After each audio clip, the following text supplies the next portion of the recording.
Baik, Assalamualaikum warahmatullahi wabarakatuh. Perkenalkan kami dari kelompok 5. Pada video kali ini kami akan eh, mempresentasikan tentang tugas modul 2 pada mata kuliah Elektronika Daya kelas B. Next. Adapun anggota kelompok kami yang pertama ada Muhammad Muh Ilham Aris dengan akhiran NIM 004. Yang kedua ada saya sendiri Nur Alfi Syarani dengan akhiran NIM 017. Yang ketiga ada Indra Arik Munawir dengan akhiran NIM 029. Yang keempat ada Hezekiel Nixon Walangare dengan akhiran NIM 046. Dan yang kelima ada Elijah Akselardi dengan akhiran NIM 050. Next. Materi pertama yaitu tujuan. Yang pertama, melihat bentuk gelombang keluaran dari penyearah gelombang penuh pada sumber satu fasa menggunakan tiristor. Yang kedua, melihat bentuk gelombang yang dihasilkan pada beban dan firing angle yang berbeda. Next.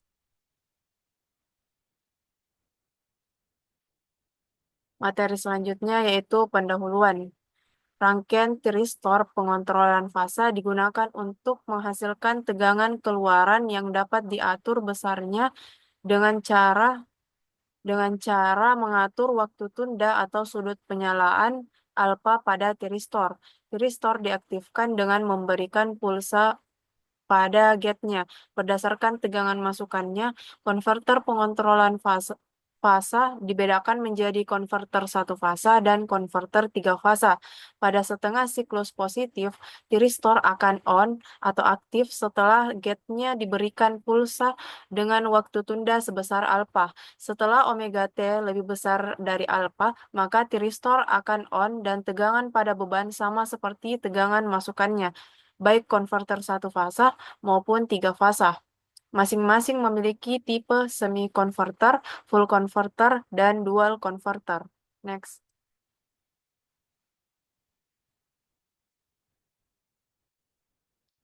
Semi-converter satu fasa memiliki rangkaian sebagai berikut. Nilai alfa akan mempengaruhi besarnya tegangan keluaran pada beban. Sedangkan full converter satu fasa beroperasi di dua kuadran. Artinya, konverter ini memiliki tegangan keluaran dengan dua polaritas dan arus keluaran satu polaritas. Gambar rangkaiannya adalah sebagai berikut. Untuk gambar 1.1, rangkaian semi-converter satu fasa, tegangan outputnya, tegangan DC terkontrol dengan mengatur sudut penyulutan alfa pada tiristor. Gelombang tegangan output hanya positif dioda eh, karena dioda dia membatasi tegangan negatif, menghasilkan gelombang setengah yang terpotong. Sedangkan untuk beban RL, arus tetap mengalir selama energi yang tersimpan dalam induktor dilepaskan melalui dioda.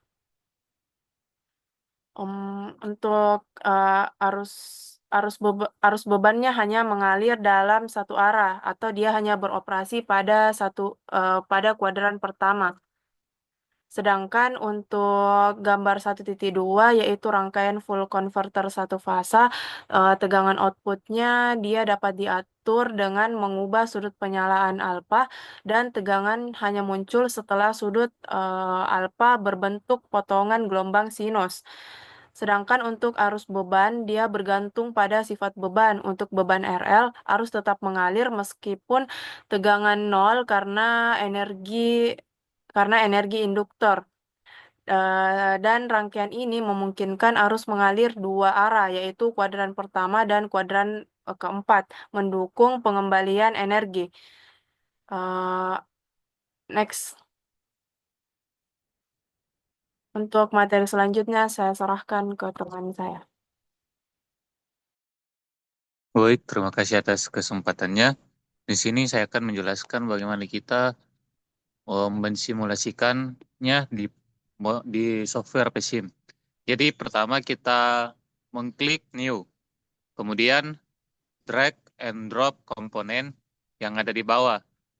Kemudian kita merangkai sesuai dengan gambar yang ada diberikan. pada gambar 1.3. Next. Lalu langkah keempat, tambahkan ideal transformer dengan setting NPNS adalah 220/24. Kemudian yang langkah kelima, atur sinyalnya menggunakan gate dengan switch point sesuai gambar, di mana frekuensinya disamakan pada 50 Hz, serta nilai resistornya bernilai 5.600 ohm. Keenam, atur simulasi kontrol sesuai dengan gambar 1.4.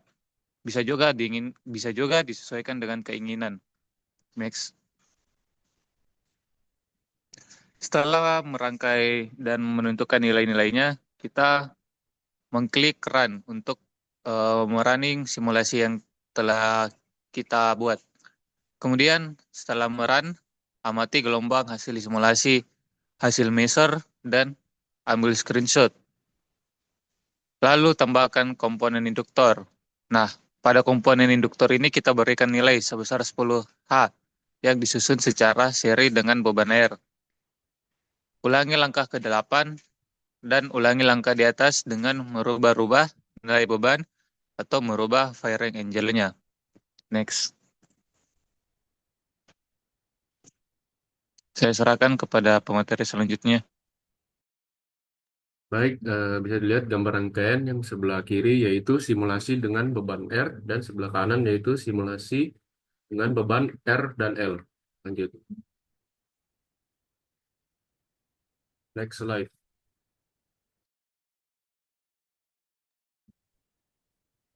Berikut yaitu gelombang yang dihasilkan oleh simulasi dengan beban R. Lanjut. Kemudian ada dihasilkan yaitu pertama arus rata-rata yaitu bernilai 0,001832 sekian dan juga tegangan rata-rata bernilai 10,263459.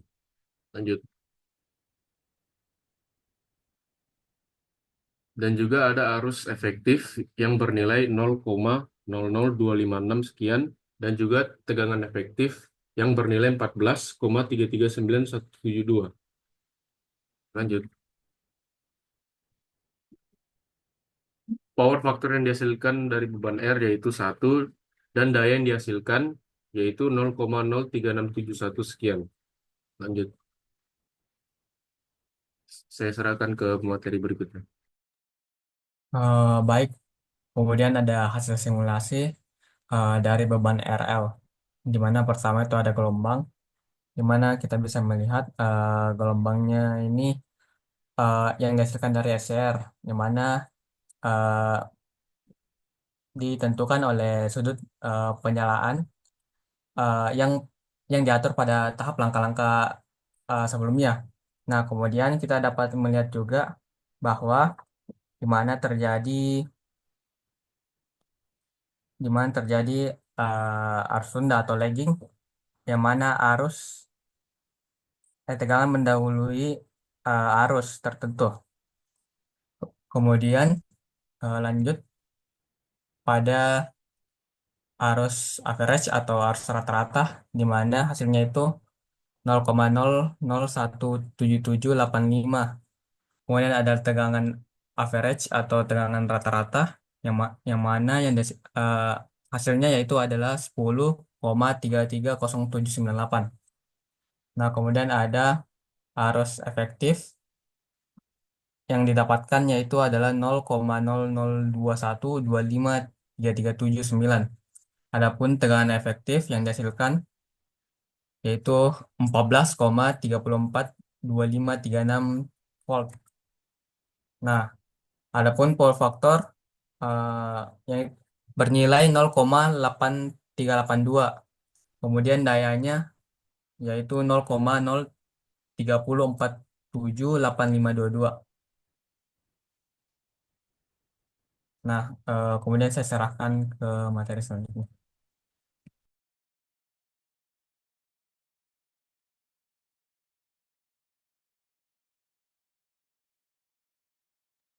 Baik, materi berikutnya yaitu membahas tentang perhitungan manual untuk membandingkan hasil yang didapatkan dari menggunakan simulasi menggunakan software PSIM dengan perhitungan yang dilakukan secara manual.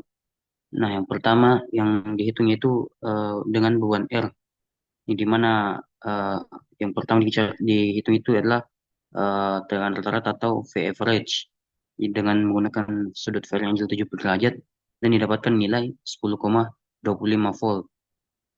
Kemudian ada yang kedua dicari itu ada tegangan rata-rata atau V efektif dengan rumus Vmx akar varian sudut per pi ditambah sin 2 pi sin 2 kali sudut per 2 pi dengan besar sudut yaitu 70 kali pi per 180 sehingga didapatkan hasil dari V efektif ini yaitu 16,81 volt. Next.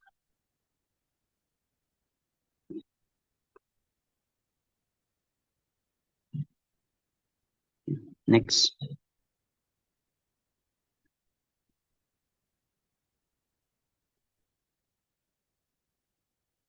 Ya, baik. Selanjutnya yang disertai dari beban R yang ini yaitu E average atau arus rata-rata dengan menggunakan rumus V average per R yang sehingga didapatkan hasil 1,83 mA.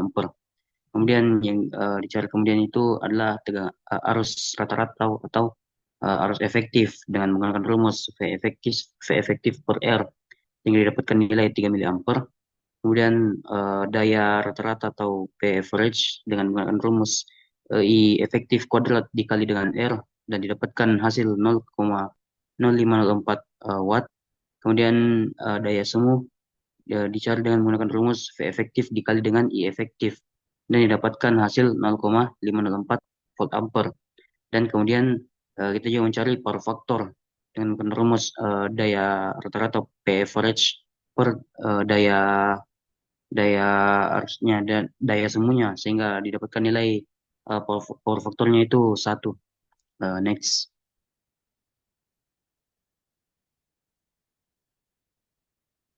Nah, kemudian selanjutnya beralih ke beban RL.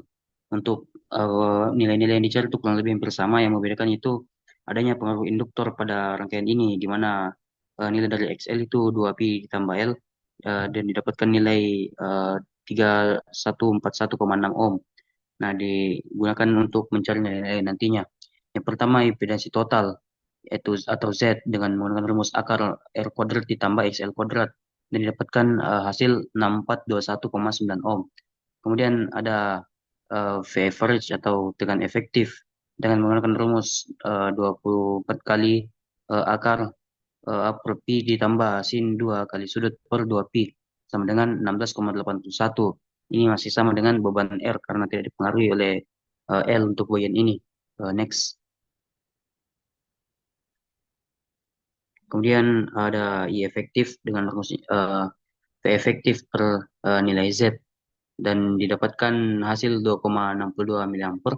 Kemudian ada I average dengan menggunakan rumus V average per Z dan didapatkan nilai 1,6 mA. Kemudian ada P average atau daya rata-rata dengan digunakan rumus I efektif kuadrat dikali R dan didapatkan nilai 0,0385 watt. Kemudian ada power factor di mana daya semu itu dicari dengan V efektif dikali I efektif dan didapatkan nilai 0,044 volt ampere. Next. Kemudian V average-nya yaitu Vm per pi dengan menggunakan sudut 70 cos 70 derajat dan didapatkan nilai 10,25 volt. Next.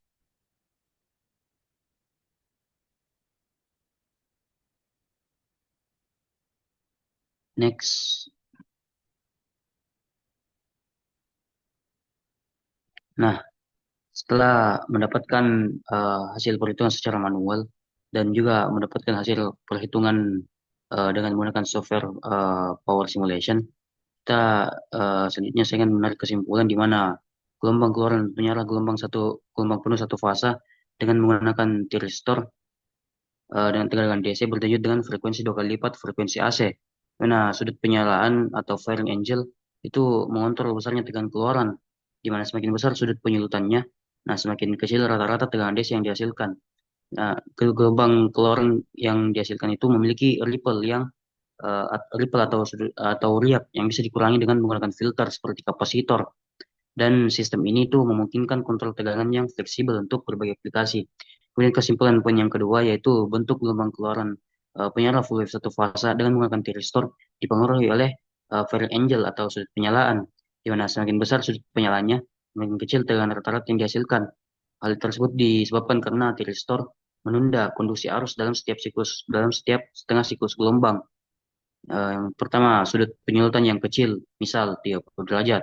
Nah, tiristor itu mengantarkan lebih awal dan sehingga menghasilkan tegangan DC rata-rata yang lebih tinggi dengan gelombang keluaran yang lebih penuh. Dan tegangan outputnya yang dihasilkan itu mendekati puncak tegangan AC. Kemudian kita mengambil contoh untuk sudut penyulutan yang sedang, misalnya 60 derajat kita ambil. Nah, sebagian besar siklus awalnya itu tidak diantarkan dan menurunkan tegangan output rata-ratanya sehingga gelombang DC baru mulai terbentuk di pertengahan siklus AC. Nah, kemudian kita ambil contoh untuk sudut penyalaan yang besar, misalnya 90 derajat, dengan outputnya itu sangat rendah dan hanya sebagian kecil dari siklus AC yang dihantarkan. Nah, sehingga gelombang DC terpotong lebih pendek dengan tegangan puncak yang lebih rendah. Nah, selain itu gelombang juga dipengaruhi oleh jenis beban resistif yang menghasilkan gelombang searah, sementara beban induktif memperpanjang arus setelah nol tegangan karena sifat induktansi. Baik, mungkin itu saja yang bisa saya simpulkan dari materi kali ini. Dengan sekaligus mengakhiri presentasi dari kelompok kami. Kurang dan lebihnya mohon dimaafkan. Assalamualaikum warahmatullahi wabarakatuh.